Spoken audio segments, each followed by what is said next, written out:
Hey guys! So today you and I are going to talk about salaries and negotiations. So let's get into it.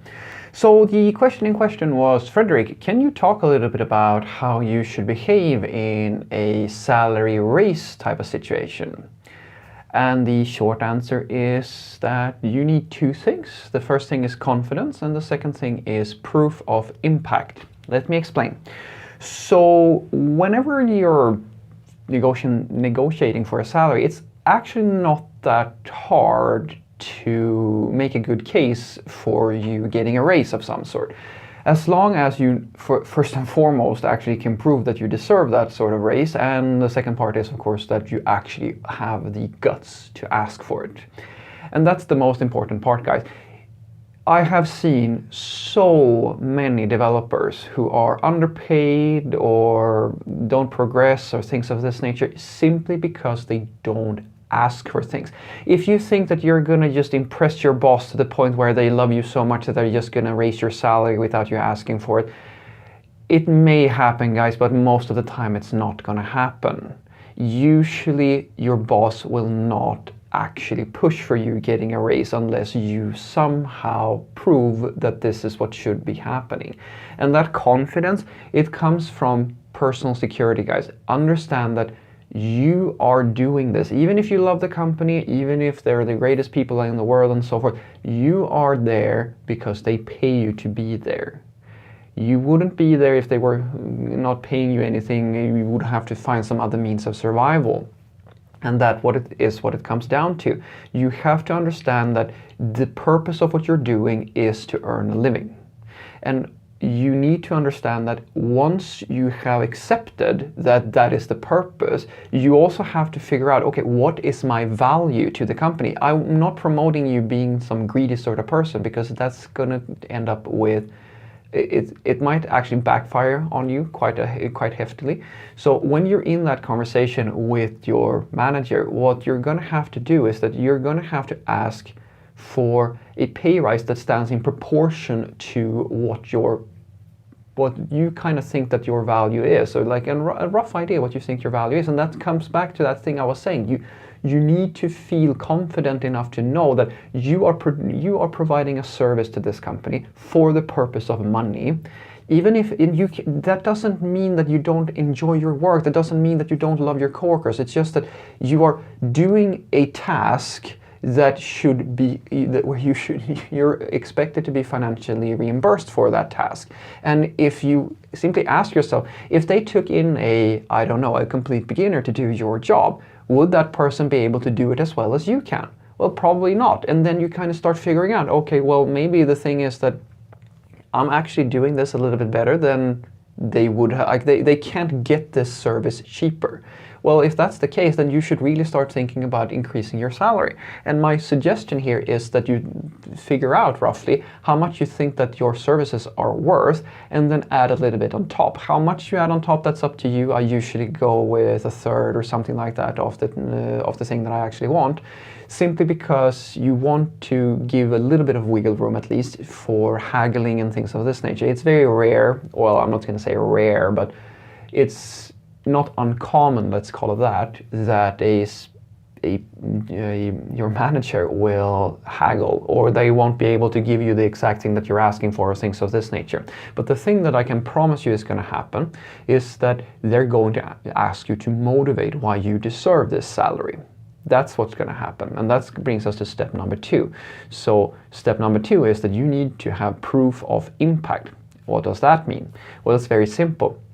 If you are a junior level developer who just started a week ago and you have 0 value history to the company, it's going to be really hard for you to swing a salary increase of any type. However, if you are a senior level experience who has added multiple success stories to the company, you've delivered on several projects, and you're loved by your coworkers, odds are that you can actually ask for quite a bit of money. Like you can actually, because that's the thing that what it comes down to. Your manager is going to evaluate your salary based on their personal relationship with you and based on your relationship with all your coworkers and your contributions, the thing that you say, like the things that you can actually prove. And that's one thing that you should always do before you go into a salary negotiation meeting. You need to make a list for yourself of achievements. And some of them can be big and some of them can be small. It doesn't really matter. It has to be something. You can think of it as a similar thing to having a CV.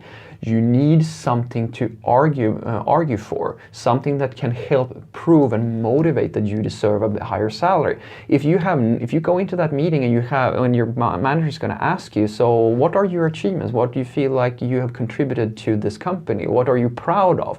These sorts of questions. If you just sit there like a blank canvas and you have nothing to really bring to the table, then you're not really putting yourself in a good negotiation situation. I'm not saying that you should invent things. I'm saying that you should really think about, am I considered in my company to be extra good at delivering things? Am I good at managing stakeholders? Am I faster than the average person? Do I produce less bugs? Do I fix a lot of bugs? Like these sorts of things, like these small little characteristics that you pick up, or let's call it your corporate identity within the workplace. That identity, what is your identity within that company? And that's something you should nourish. Like if you want to progress and be an ambitious sort of person, you should always consider that some work tasks are not appreciated as much as other work tasks. So if you are, as an example, you're really good at writing unit tests, well, that's great, but it might not be as valuable as that you are a really good coach or a person who gets other developers productive, or maybe it will. It just depends on the work situation. So it kind of comes down to figuring out what you're doing that you can mention in such a discussion, but also if you should focus as much as you can on making sure that you progress in areas which are valued by the company. If your company doesn't give a shit about unit testing, then maybe saying that you're the best unit tester in the company isn't, you can still say it, but don't expect that to be something that they value all that highly, because what you're going for is, as I said, proof of impact. How much, you can think of it as this question: what would happen if this person left the company? That's a very good, I think, mindset to have, because if you don't really affect all that much, then you're in a weak negotiation position. But if you have actually quite a bit of impact on different stakeholders and you have a good relationship with your coworkers and so forth, then you might actually have quite a lot of impact, and that means that you are valuable. We can't just plug you out and then plug somebody else in as easily. And that also brings us to what I've said about these soft skills that you've been hearing about. Because your manager, as I said, the first thing that they're going to think about is, okay, what is my perception of this employee or of you? And then the second thing is that they're going to most likely ask you about, okay, well, motivate. Why should I give you a higher pay rise? Or like, why should I give you a pay rise? And the third thing is that they're going to reflect on, okay, what is this person's relationship with all their coworkers? And this is where those soft skills are so important. And this is why code monkeys never ever make it to the top. Because if you only focus on your work and you only care about your personal productivity, you don't give a shit about anybody else, the only thing you have is to stand on, this is your personal skill level. Because as I said, these three things, personal relationship with the boss, skill, and coworkers, all those three are the factors that make up a decision for should you progress or shouldn't you progress. In some companies you only need one of three, but most companies, if you want to stack the deck in your favor, you should have 3 of 3. If you have 3 of 3, there's no limit to where you can go. I promise you that there's no limit, that you can go to the absolute top, but you need all 3.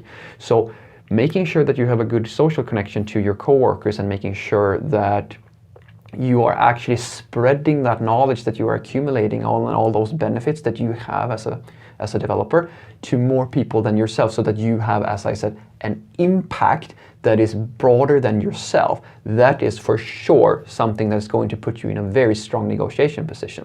So what I want you to take away from this is that the two things that make up the bulk of what you should think about when you're in a salary raise negotiation type of position is, number one, confidence. You need to understand that it is okay for you to ask for a raise. You need to do that. You need to actually evaluate, what do you think that you are worth, and add a little bit on top if that's what you want, because usually you might find yourself in a negotiation position. But you're not doing something bad. You're not in any way being unreasonable. It is okay to know your own value and ask for a pay rise if you feel that you are owed one.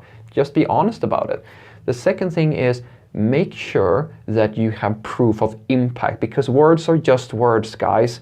You need to be able to state very clearly that, oh, I have delivered that project, or I have helped a lot of people, or I'm one of the fastest developers, or like these different benefits, things that indicate that, yeah, these are concrete things that I'm actually bringing to the table in this company. These things are very crucial in order for you to motivate a higher pay rise, because if you try to reach for the stars and ask for a pay rise that is just unreasonable and you have no proof of that you should deserve this, you're not, most likely you're not going to get it. But doing that and making sure that you have a good working relationship with your boss and with your coworkers, these soft skills, these are the things that are going to make sure that you pretty much always get some bump up in pay whenever you, well, more or less whenever you ask for it. Have a great day.